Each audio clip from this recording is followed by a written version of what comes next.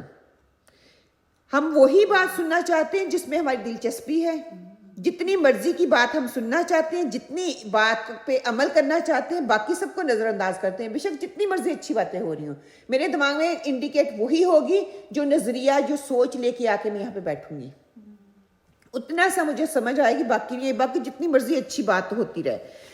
چوتھی بات یہ کہ ہم صرف الفاظ جو ہے اس کو سنتے ہیں، کہ اس انداز میں ہم صرف الفاظ پر غور و فکر کرتے ہیں, مفہوم کی طرف ہماری بالکل بھی توجہ نہیں ہوتی کہ اس کا مفہوم کیا ہو رہا ہے, اس کا نتیجہ کیا نکلے گا.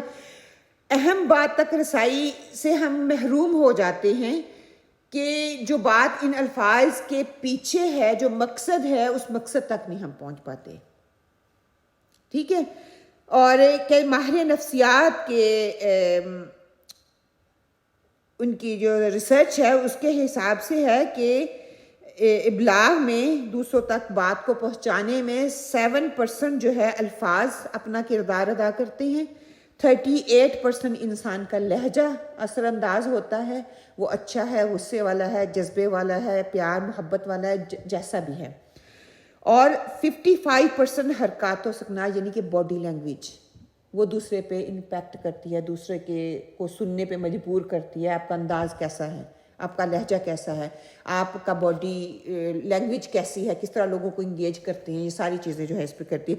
تو سب سے زیادہ جو ہے باڈی لینگویج, پھر جو ہے لہجہ, بات کرنے کا انداز, کہ اللہ تعالیٰ دوزخ کی بات کر رہے ہیں یا عمل نہیں کر رہے اس کی بات کر رہی ہوں, میں پیار محبت سے وہ بات کر رہی ہوں, شاید دوسروں پہ اس طریقے سے اثر نہ کرے. اور جہاں پہ پیار محبت والی بات ہے شاید میں غصے اور اگریسو ہو کے کر رہی ہوں تو وہ دوسرے پہ اثر نہ کرے. مثال کے طور پر میں نے یہ نہیں کہا کہ تمہارے رویے میں مسئلہ ہے, میں نے یہ نہیں کہا کہ تمہارے رویے میں مسئلہ ہے, تو میں انفسائز کس پہ کر رہی ہوں, تمہارے پہ. ٹھیک ہے. اگر یہی لفظ میں اس طرح کہوں کہ میں نے یہ نہیں کہا کہ تمہارے رویے میں فرق ہے, 2 اسٹیٹمنٹ ہو گئی نا. ایک میں تمہارے پہ فوکس کر رہی ہوں, ایک میں رویے پہ فوکس کر رہی ہوں. اور اگر میں صرف اسی طرح پڑھ دوں میں نے یہ نہیں کہا کہ تمہارے رویے میں فرق ہے, یہ نارمل اسٹیٹمنٹ ہے, کسی کو کوئی فرق نہیں پڑے گا. اگر میں کہہ رہی ہوں کہ تمہارے رویے میں فرق ہے, تمہارے پہ میں فوکس کروں گی تو اس کا مطلب ہے we need to look in our self. اگر میں رویوں پہ بات کر رہی ہوں تو ہم رویوں پہ نظر انداز اس پہ بات کریں گے. تو یہ ہر ایک کرنے اور کہنے کا طریقہ اور دوسروں کو سمجھانے کا ہر ایک کا طریقہ ہے. دونوں الفاظ ایک جیسے ہیں لیکن ان کا جو امپیکٹ ہوگا, اس کا جو مفہوم ہوگا وہ بدل جائے گا صرف الفاظ کے اوپر زور دینے سے ہی. پھر 5واں جو ہے ذاتی نقطۂ نظر سے سننا.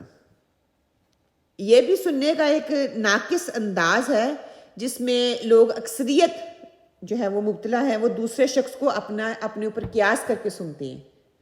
مطلب کہ جتنا مجھے سمجھ آ رہی ہے بس دوسرے کو بھی اتنی سمجھ ہے. میں نے دوسرے کو لک ڈاؤن کرنا تو میں لک ڈاؤن نہیں کرنا, وہ جتنی مرضی اچھی بات کر رہا ہے میں نے اپنے دائرے سے نکلنا ہی نہیں ہے, مجھے اتنی سمجھ آئے گی. 6 یہ ہے کہ تحقیق کرنا. سننے سے پہلے تحقیق اور تفتیش کرنا شروع کر دیتے ہیں, اور یہ خاص طور پر والدین کے لیے. ہم اس کرائٹیریا میں فٹ ہوتے ہیں. جب بچہ ہمارے پاس آتا ہے کوئی بات کہنا چاہتا ہے تو ہم فوراً سے کیوں, کس نے کیا, کس لیے کی تفتیش شروع کر دیتے ہیں. یہ نہیں کہ بچہ جو بات کرنا چاہ رہا ہے پہلے اس کو سن تو لیں. وہ ایک دفعہ ایسا ہوگا, دوسری دفعہ بچہ آپ کے پاس آئے گا ہی نہیں. اسی طرح بچے پھر ہم سے دور ہو جاتے ہیں, وہ بات کرنا ہی نہیں چاہتے کیونکہ ہم فوراً سے اس کے اوپر ڈکٹیٹر بن کے کھڑے ہو جاتے ہیں کہ ایسے نہیں, ایسے ہونا چاہیے تھا, ایسے نہیں, ایسے. ان کو اظہار تو کرنے دیں, بتانے تو دیں وہ بتانا کیا چاہ رہے ہیں. ہم فوراً سے کہتے ہیں ڈیفینسو موڈ میں آ جاتے ہیں یا افینسو موڈ میں فٹافٹ آ جاتے ہیں نا. بچے کی کوئی سچویشن چل رہی ہے, وہ آپ کو بتانا چاہ رہا ہے, وہ آپ کو سمجھانا چاہ رہا ہے, تو اس کو بیٹھے سنیں تاکہ نیکسٹ ٹائم کے لیے وہ آپ کے پاس آئے اور آپ سے آ کے بات کرے. And is make a really big difference. بچہ اسکول میں کسی مشکل سے گزر رہا ہے اور ہم نے وہ آ کے بات بتانا چاہ رہا ہے اور you are the first one, لیکن اس وقت ہم کیا کرتے ہیں, ہم اس کو اگنور کرتے ہیں. اس کی بات کو یا تو سنتے نہیں ہیں, کچھ اور کر رہے ہوتے ہیں, ٹی وی پہ دیکھ رہے ہوتے ہیں, فون ہاتھ میں پکڑا ہوا ہوتا ہے, بک پڑھ رہے ہوتے ہیں, کچھ بھی کر رہے ہیں. پتہ ہے کہ 2 منٹ کی بات تھی, سن لیتے. بچے کو ہوتا ہے ماں نے میری بات یہ سن لی ہے, اس کو بھی امپورٹنس کا پتہ چلتا.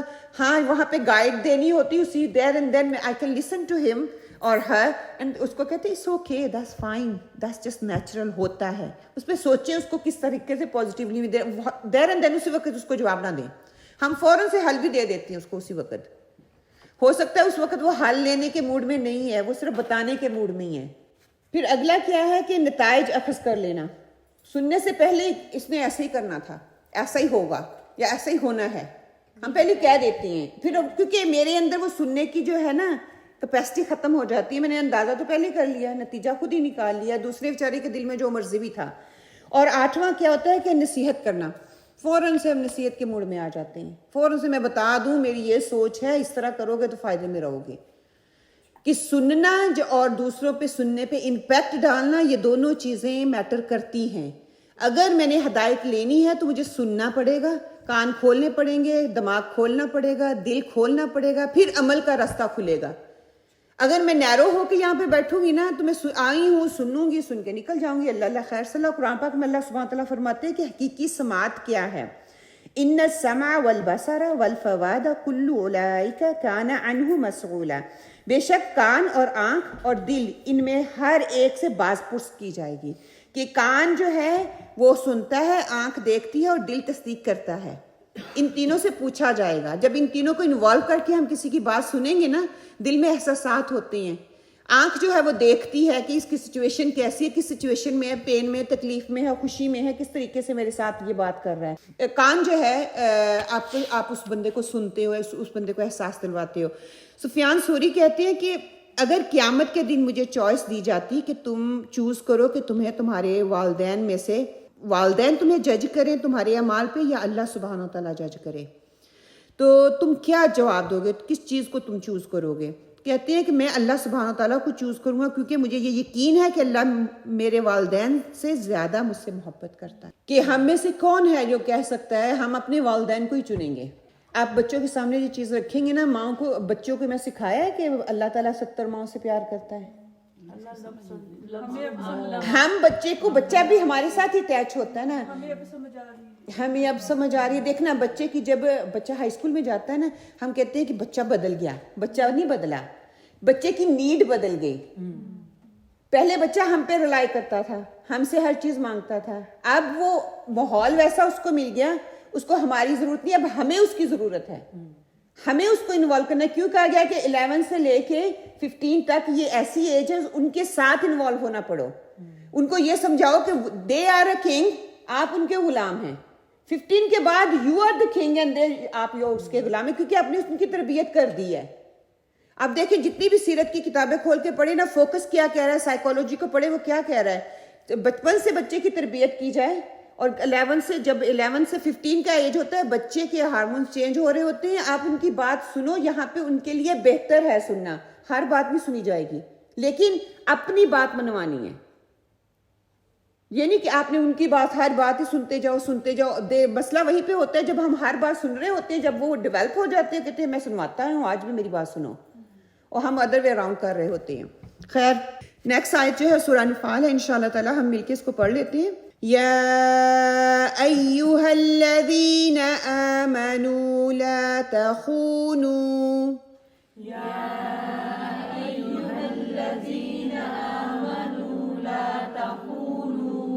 لا تخونوا اللہ والرسول وتخونوا اماناتکم.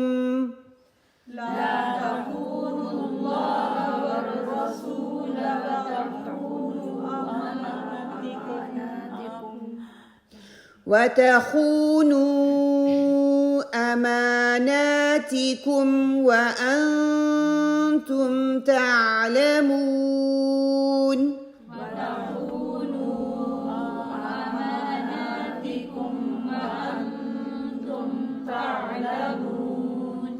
اے ایمان لانے والو, جانتے بوجھتے اللہ اور اس کے رسول کے ساتھ خیانت نہ کرو, اپنی امانتوں میں غداری کے مرتکب نہ ہو.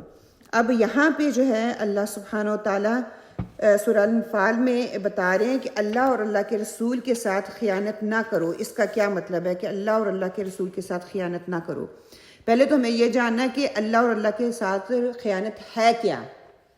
اگر اللہ سبحانہ تعالیٰ ایمان والوں سے مخاطب ہو کے کہہ رہے ہیں, یہ نہیں کہا جا رہا ہے کہ منافقین یا منافقوں یا ایمان نہ لانے والوں کافروں کے اللہ اور اللہ کے رسول کے حق میں خیانت نہ کرو. مومنوں کو خطاب کیا جا رہا ہے, اے ایمان والے جو ایمان لا چکے ہیں, جو کلمہ پڑھ چکے ہیں, اس بات کی تصدیق کر چکے ہیں کہ اللہ اور اللہ کے رسول, اللہ کے سوا کوئی معبود نہیں اور محمد صلی اللہ علیہ وسلم اللہ کے رسول ہیں.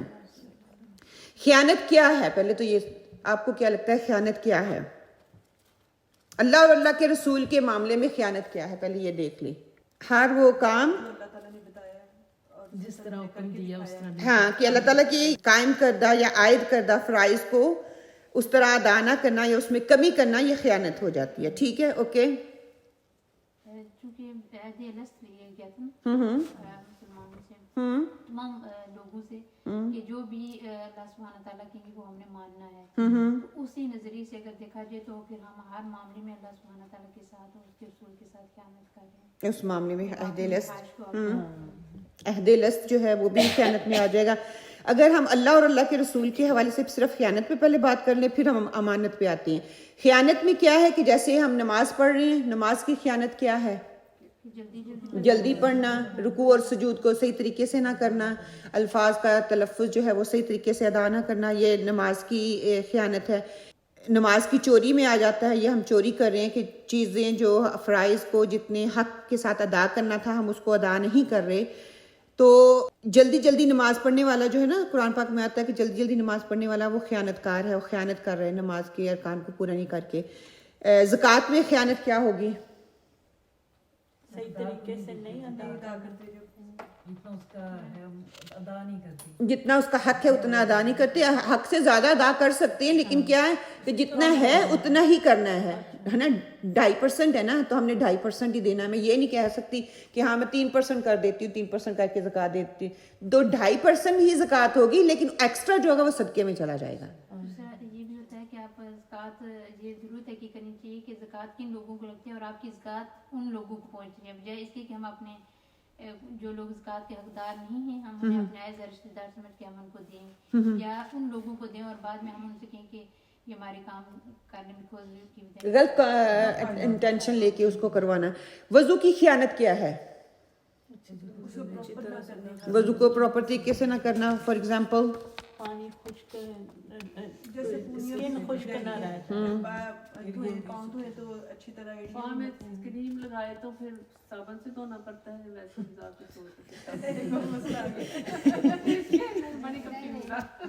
نہیں, آپ پانی سے اچھی طرح سے رب کر دیں گے تو ہو جائے گا. وہ تو اسکن میں جذب ہو جاتی ہے نا, جو چیز اسکن میں چلے جاتی ہے اس کا کوئی میٹر نہیں ہے. جو اسکن کے اوپر رہتی ہے اس کے بارے میں ڈفرینٹ اوپینینز آتے ہیں انشاءاللہ. پھر یہ کہ جو چیز ڈرائی رہ جاتی ہے اس کے لیے پھر دوزخ کی وعید بھی ہے, اس بات کو بھی دماغ میں رکھیں. یہ نارملی ہم کرتے ہیں نا تو کونیاں ہماری ویسی ڈرائی ہوتی ہیں, یہاں تک ہاتھ میں اچھی طرح سے پھیر لیں, سارا اینکل تک جانا چاہیے اور اچھی طرح خلال کرنا چاہیے انگلیوں کے اندر. جی اچھا, آپ صلی اللہ علیہ وسلم کی سنت کی صحیح پیروی کیا ہے کہ آپ صلی اللہ علیہ وسلم کی سنت کو پورا نہ کیا جائے؟ معاملات میں خیانت کیا ہے کہ آپس میں ایک دوسرے کی امانتوں میں خیانت نہیں کرو, کہ ایک دوسرے کے جو حقوق ہیں ہمارے اوپر اس میں ہم خیانت کرتے ہیں, اس حقوق کو پورا نہیں کرتے, اس کی حق تلفی کرتے ہیں, تو یہ خیانت میں آ جاتا ہے. وہ زندگی کے ہر معاملے میں ہم لگا لیں. پھر یہ کہ امانتوں میں خیانت کیا ہے. اب دیکھیں گے کہ امانتیں اللہ تعالیٰ نے دی ہوئی ہمیں کیا ہیں اور ہم اس میں کیا کیا خیانت کرتے ہیں. پہلے احکامات تھے جو اللہ تعالیٰ نے فرائض احکامات دیے, آپ صلی اللہ علیہ وسلم کی سنت ہے, اس میں ہم کیا کیا خیانت کرتے ہیں. پھر اللہ تعالیٰ نے رشتے بنا دیے, اس میں کیا کیا خیانت ہے. اب جو ہے امانتیں, اپنی امانتوں میں غداری کے مرتکب نہ ہو. اللہ تعالیٰ نے ہمیں کیا امانتیں دی ہوئی ہیں. ہمارے بچے بھی ہماری کل ہم نے کیا پڑھا تھا, ہر نعمت رزق ہے, اور رزق میں جو چیز آ جاتی ہے وہ اللہ سبحانہ تعالیٰ کی نعمت ہے. تو اللہ تعالیٰ نے جو نعمتیں دی ہیں, نعمتوں کی پھر اس میں وہ امانتیں ہیں نا, ہر نعمت جو ہے اللہ کی طرف سے امانت ہے. ابھی جو بات ہوئی عہد الست امانت ہے, قرآن امانت ہے, جہاد امانت ہے, پھر دین کی جتنی بھی ذمہ داریاں ڈالی جاتی ہیں وہ امانت ہے, جسم ہمارا امانت ہے, کھانا ہمارا امانت ہے, بچے ہماری امانت ہے. مطلب ہر چیز جو نعمت میں اور رزق میں آ جاتی ہے وہ امانت ہے, اس کی پوچھ ہوگی. اور خیانت اردو میں بولتے ہیں, ہم عام کہتے ہیں نا اس نے خیانت کی. کیا خیانت؟ امانت میں خیانت. ہاں, اس نے امانت میں خیانت کی, یا اس نے یہ خیانت کی. کیا سوچ کے ہم کہتے ہیں کہ اس نے خیانت کی؟ صحیح نہیں کیا, پورا دیا نہیں. ہاں, تو کسی کے حق میں کمی کرنا وہ خیانت کہلاتا ہے, کہ پورا نہ کرنا, حق نہ دینا, حق میں کمی کر دینا, وہ خیانت عربی میں کہتے ہیں. خا و نون سے ہے نا, اس کا کمی کرنا کسی چیز میں. یہاں پر کہا یہ جا رہا ہے کہ اگر تم نے مشن کی زندگی چھوڑ کر ذات کی زندگی گزارنی شروع کر دی تو تم نے خیانت کی. اللہ تعالیٰ نے خلیفہ بنا کے بھیجا تھا نا, یہ زندگی اللہ تعالیٰ کی امانت ہے. پتہ ہے نا یہ چیز. اور اللہ تعالیٰ نے ہمیں مشن بھی دے دیا کس لیے زندگی گزارنی ہے. اگر مشن کے ارد گرد مشن سے نکل کے میں نے اپنی زندگی گزارنا شروع کر دی اپنی ذات کے لیے تو یہ میری خیانت ہو جائے گی. اگر آج ہم اللہ کے نبی صلی اللہ علیہ وسلم کے مشن کو چھوڑ کر ذاتی نفع اور نقصان والی زندگی بسر کرنے لگ جائیں گے نا تو یہ ہم خیانت کر رہے ہیں. اور پھر اس پہ سبحان اللہ زندگی میں ہم کہتے ہیں نا کہ کوئی $1,000,000 بھی ہم چھوڑ کے چلے جائیں گے اس کا ہمیں کوئی فائدہ ہوگا؟ نہیں ہوگا. بچے بعد میں لڑیں بھیڑیں گے وہ اپنا علیحدہ ہو کے بیٹھ جائیں گے لیکن مجھے کوئی اس کا فائدہ نہیں ہونے والا.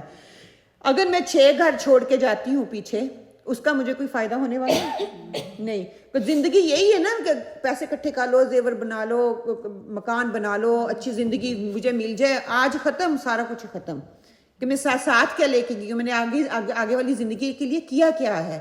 تو یہ ساری چیزیں خیانت میں آ جاتی ہیں. اور سب سے بڑی امانت کون سی ہے کہ ہمارے پاس اللہ سبحانہ وتعالیٰ نے 3 چیزیں سب سے بڑی امانت ہیں.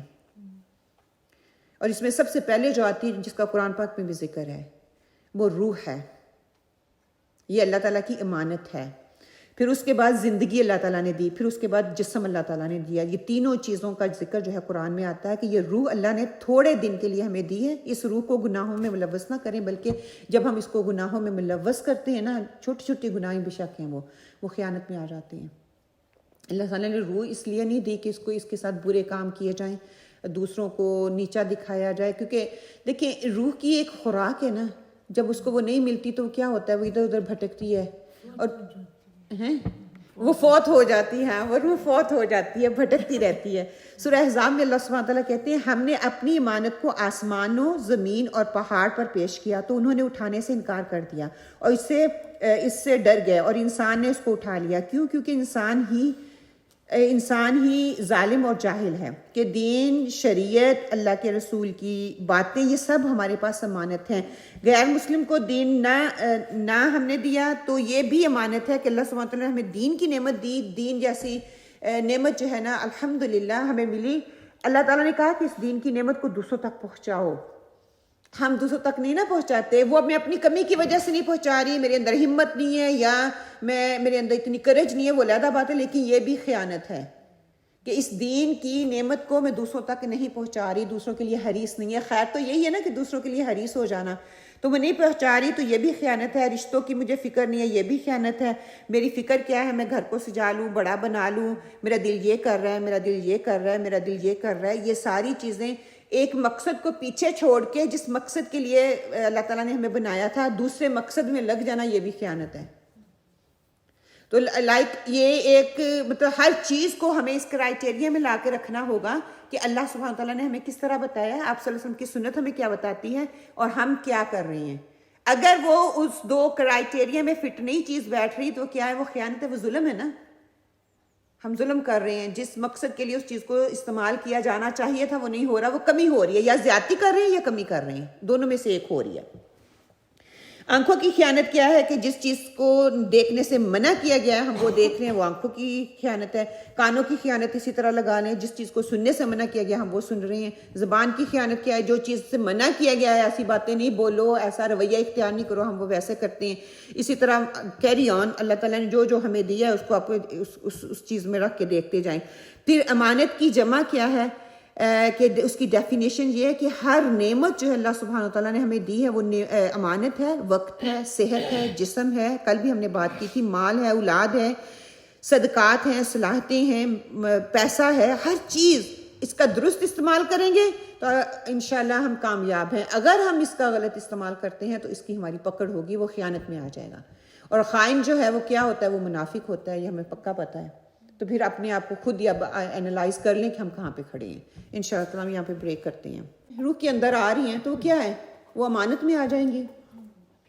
پھر ہر چیز نعمت مطلب نعمت میں ہر چیز آ جاتی ہے. ہر نعمت کو ہم صحیح طریقے سے استعمال نہیں کریں گے وہ کمی ہو رہی ہے وہ رشتے ہو رہے ہیں وہ ضروریات کچھ بھی ہیں وہ امانت میں آ جائیں. اعوذ باللہ من الشیطان الرجیم اعوذ باللہ من الشیطان الرجیم بسم اللہ الرحمن الرحیم بسم اللہ الرحمن الرحیم لا الہ الا اللہ محمد رسول اللہ لا الہ الا اللہ